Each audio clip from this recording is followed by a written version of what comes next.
ओम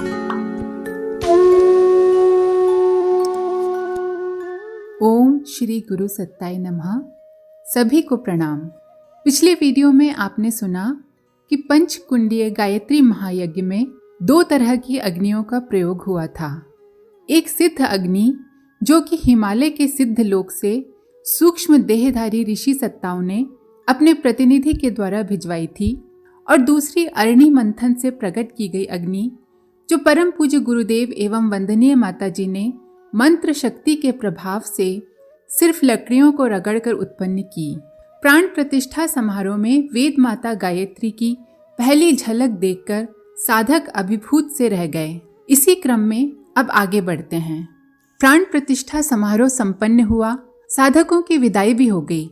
वापस जाते हुए उनका मन विचित्र भावों से सराबोर था। आषाढ़ के पहले दिन बरसने वाले बादलों की बूंदें तन मन को जैसी शीतलता और शांति देती हैं, वैसी ही अनुभूति समारोह में आए साधकों को हो रही थी। आचार्य श्री का सौंपा हुआ यह दायित्व निजी सुख संतोष से भी ज्यादा महत्वपूर्ण लग रहा था कि गायत्री तपोभूमि में जिस गंगा का अवतरण हुआ है, उसका नीर देश विदेश में अकुला रहे संतप्त जनों तक भी पहुंचना चाहिए। आए 1500 साधकों में से 180 ने संकल्प लिया था कि अगली गायत्री जयंती तक 10-10 लोगों को और तैयार करेंगे। समारोह में शामिल हुए परिजन अपनी चेतना में 2 संकल्प संजोकर जा रहे थे। उनमें एक था गायत्री साधकों के एक समुदाय का गठन, और दूसरा स्वयं को अध्यात्म मार्ग पर ले चलने के लिए मुमुक्षुओं को दीक्षित कराना। दीक्षा अर्थात साधना उपासना के विशिष्ट अनुशासन से प्रतिबद्ध होना। संगठन का विचार आचार्य श्री के चिंतन में अरसे से चल रहा था।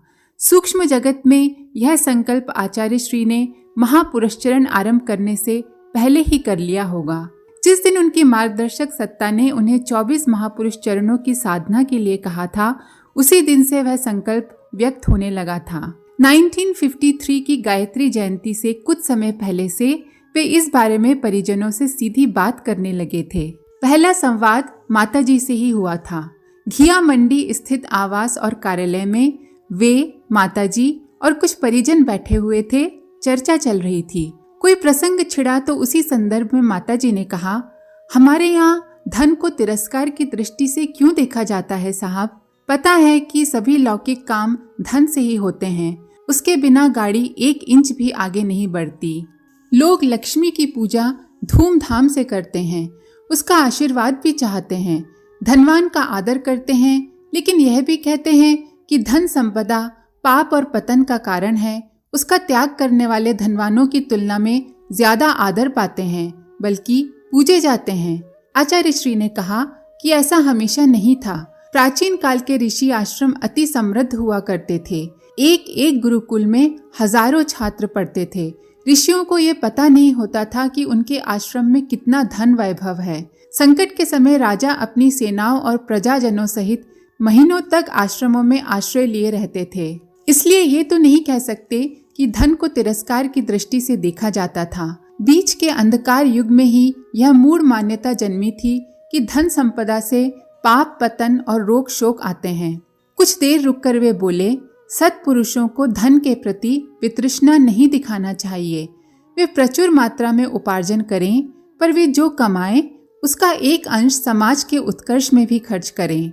आगे की चर्चाओं में गायत्री परिवार का स्वरूप स्पष्ट उभरता आया, उसकी रूपरेखा बनती गई।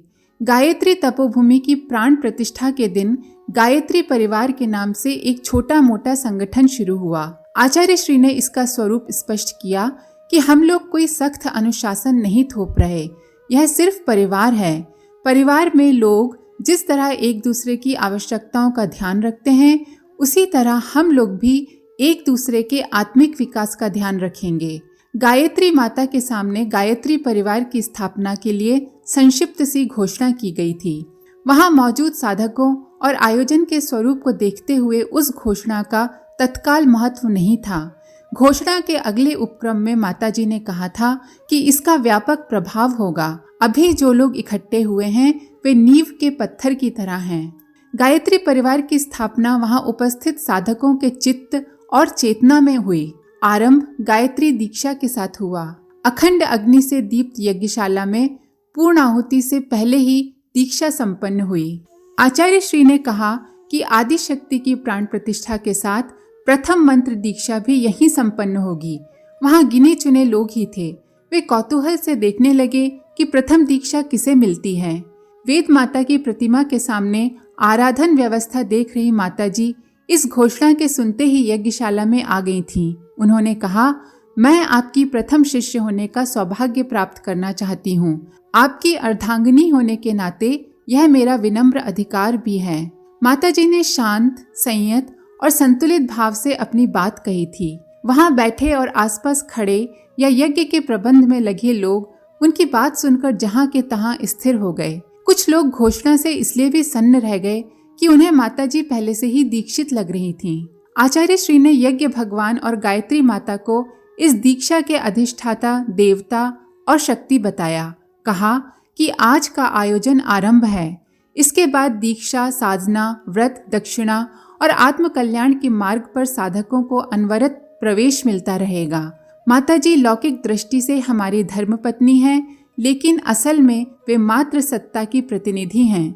धर्मपत्नी के रूप में उनके लौकिक दायित्व पूरे हो गए हैं। वे और हम अपनी मार्गदर्शक सत्ता के संकेतों, निर्देशों का पालन करते हुए ही महाकाल की आराधना करेंगे। यहाँ उन्होंने दीक्षा ली, यह ठीक है।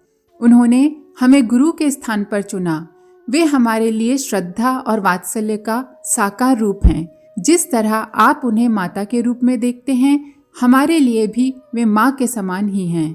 आचार्य श्री ने इस घोषणा के बाद यज्ञशाला के बाहर व्यवस्था में लगे एक कार्यकर्ता को नाम लेकर पुकारा, पहाड़िया जी। वह कार्यकर्ता पुकार सुनते ही हाथ का काम दूसरे को सौंपकर दौड़ते हुए यज्ञशाला में आए। पहाड़िया जी उस समय गेट के पास बनी कुइयां से पानी खींच रहे थे। पानी वहां आए साधकों के लिए भोजन बनाने और पीने के काम में आता था। लोगों ने पिछले 3 दिन से उन्हें सुबह शाम इसी काम में निरत देखा था। न प्रवचन सुनने गए, न यज्ञ अग्निहोत्र में बैठ पाए। हर घड़ी वे पानी के इंतजाम में ही लगे रहे। यह पहला अवसर था जब उन्होंने अपना काम छोड़ा और उस जगह से हटे। आचार्य श्री ने कहा, आओ पहाड़िया जी, तुम भी दीक्षा ले लो, यहाँ आकर बैठो। उन्होंने यज्ञ कुंड के पास की जगह का इशारा किया। पहाड़िया जी वहां बैठ गए। यज्ञशाला की परिक्रमा पार करते हुए उनके हाथ आचार्य श्री की ओर प्रणाम की मुद्रा में जुड़े हुए थे। बैठते हुए भी करबद्ध ही थे। पवित्रीकरण, आचमन आदि षटकर्म संपन्न करते हुए उन्होंने ओम व्रतेन दीक्षा मापनोति आदि मंत्र सुने, आशीर्वाद ग्रहण किया और आचार्य श्री से व्रत लेकर शेष जीवन उन्हीं के काम में लगाने का संकल्प लिया। पहाड़िया जी, पूरा नाम बद्री प्रसाद पहाड़िया, बांदा उत्तर प्रदेश के निवासी थे। पिछले 15 साल से आचार्य श्री के साथ थे। साथ क्या थे, उनके बताए काम कर रहे थे। प्राण प्रतिष्ठा समारोह से साल भर पहले वे तीर्थों की यात्रा पर निकल पड़े थे। यात्रा का उद्देश्य था गायत्री मंदिर के लिए वहां का जल और रज संग्रह करना। और लोग भी इस काम में जुटे थे, लेकिन वे अपने आसपास के तीर्थों से ही संचय करके आए थे। पहाड़िया जी ने 500 से ज्यादा तीर्थों का जल और वहां का रज इकट्ठा किया था। शांति कुंज की स्थापना के बाद पहाड़िया जी स्थायी रूप से वहीं आकर बस गए थे। अंतिम समय तक वे आश्रम के भोजनालय की व्यवस्था में जुटे रहे थे। पहाड़िया जी के बाद आचार्य श्री ने और लोगों को भी दीक्षा दी। संख्या की दृष्टि से तब बहुत लोग नहीं थे। वहां आए साधकों ने अपने छोटे बच्चों के यज्ञोपवीत संस्कार करवाए। यज्ञशाला में 18 किशोरों के संस्कार हुए। सामूहिक यज्ञोपवीत संस्कार का चलन नया नहीं था। महामना मदन मोहन मालवीय 30-35 साल पहले इस तरह का अभियान छेड़ चुके थे। मथुरा में इस तरह की पहल नई नहीं रही हो तो भी विरोध के लिए काफी थी। शहर में जैसे ही पता चला कि गायत्री मंदिर में सामूहिक यज्ञोपवीत हो रहा है, 3 पंडित दौड़े चले आए। उनकी अपनी कोई सामर्थ्य या प्रतिष्ठा नहीं थी। आते ही उन्होंने बवाल मचाने की कोशिश की। चिल्लाने लगे, धर्म भ्रष्ट कर दिया, जनेऊ क्या इस तरह किया जाता है? अरे रोको रोको। वे शोरगुल मचा रहे थे कि सत्यदेव नामक एक युवा गायत्री मंदिर से बाहर निकला। उसने तीनों पंडितों से कुछ पल के लिए चुप हो जाने को कहा। ये भी कहा कि अपनी बात कहने के बाद मैं भी तुम लोगों के साथ हो जाऊंगा। पंडित पुजारी चुप हुए तो सत्यदेव ने कहा, आप लोग तो हैं मंदिर के पुजारी, पूजा पाठ और कर्मकांड से ही अपनी गाड़ी चलाते हैं। इन ब्राह्मण अर्थात आचार्य श्री ने 27 साल तक जौ की रोटी और छाछ पर रहकर तप किया है। इनसे क्या होड़ लेंगे? शोरगुल मचाएंगे तो समाज के समझदार लोग इन्हीं ब्राह्मण की बात में वजन देखेंगे। सत्यदेव ने इसके बाद दूसरे ढंग से समझाया, कहा कि ज्यादा शोरगुल मचाने पर यहाँ पिट जाने का डर भी है। 1000 आदमी बाहर से आए हुए हैं, क्यों अपनी शामत बुलाते हो? ये नसीहत काम कर गई। बवाल मचाने वाले तीनों लोग वहां से चुपचाप खिसक गए। शाम को कुछ और लोग आए। उन्होंने सामूहिक यज्ञोपवीत पर आपत्ति की। कहा कि यज्ञोपवीत का एक विधि विधान है, कम से कम 3 दिन तक समारोह होता है, धूमधाम से संस्कार कराया जाता है।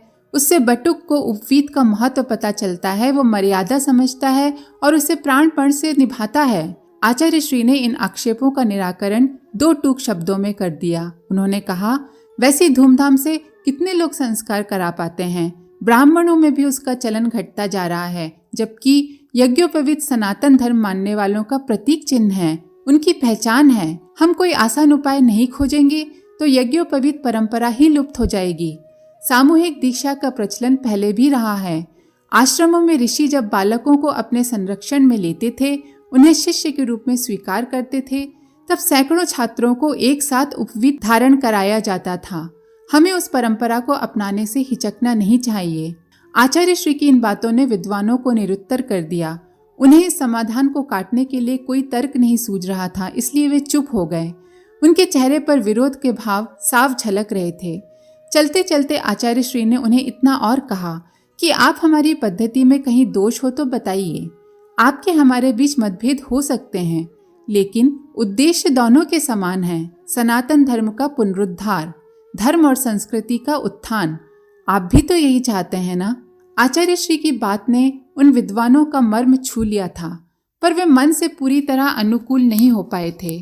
उठते उठते उन्होंने कहा, उद्देश्य तो सही है, लेकिन मार्ग भी शास्त्र सम्मत होना चाहिए। इस बारे में चर्चा के लिए हम शीघ्र ही मिलेंगे। गायत्री तपोभूमि की स्थापना के बाद आचार्य श्री ने पहला पंचकुंडीय गायत्री महायज्ञ वाराणसी में किया। ये सन 1953 में नवंबर की बात होगी। घोषणा जून में ही कर दी थी। प्राण प्रतिष्ठा समारोह में वाराणसी से आए द्विजेंद्र नाथ त्रिपाठी ने ही पहल की थी। आगरा, जयपुर और नासिक से भी प्रस्ताव थे, लेकिन आचार्य श्री ने आरंभ वाराणसी से किया। त्रिपाठी जी ने वाराणसी पहुंचते ही महायज्ञ की तैयारी शुरू कर दी। वाराणसी स्टेशन पर उतरने के बाद वे सिर्फ अपना सामान रखने के लिए अपने घर गए। सामान रखने के बाद वे सीधे मां आनंदमयी के आश्रम गए। आचार्य श्री ने उन्हें वहां जाने के लिए कहा था। मां उस समय आश्रम में नहीं थीं, वे पश्चिम बंगाल की यात्रा पर गई हुई थीं। संकल्प के अनुसार त्रिपाठी जी ने एक पत्र लिखा और इनके आश्रम में छोड़ दिया। पत्र में भगवान शिव की नगरी में यज्ञ करने का संकल्प व्यक्त किया गया था। आश्रम से निपटते ही त्रिपाठी जी काशी विश्वनाथ मंदिर गए। त्रिपाठी जी ने शिव की आराधना की। वे शिवलिंग और कूप के बीच में कुछ देर बैठे शिव स्तोत्र का पाठ करते रहे।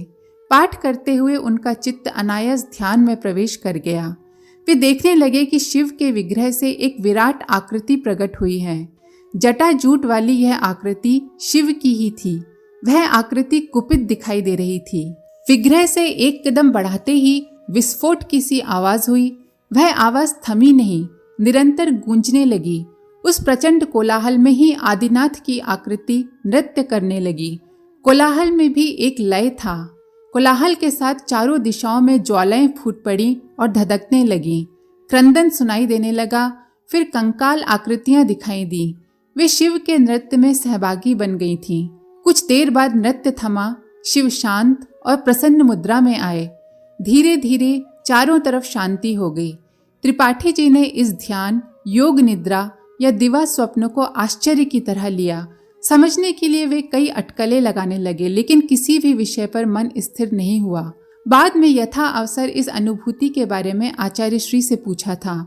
आचार्य श्री ने बताया था कि ये वाराणसी के आयोजन को भगवान भूत भावन का आशीर्वाद है। हमारी लोक साधना सफल होगी। यह अर्थ कहने समझने के लिए है।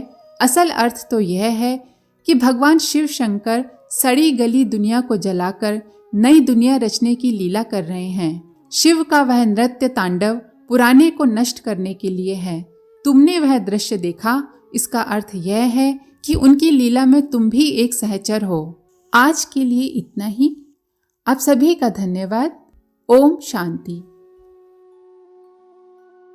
हमारे YouTube चैनल को सब्सक्राइब करें और बेल आइकन को दबाकर ऑल पर क्लिक करें ताकि नोटिफिकेशंस आपको मिलती रहें।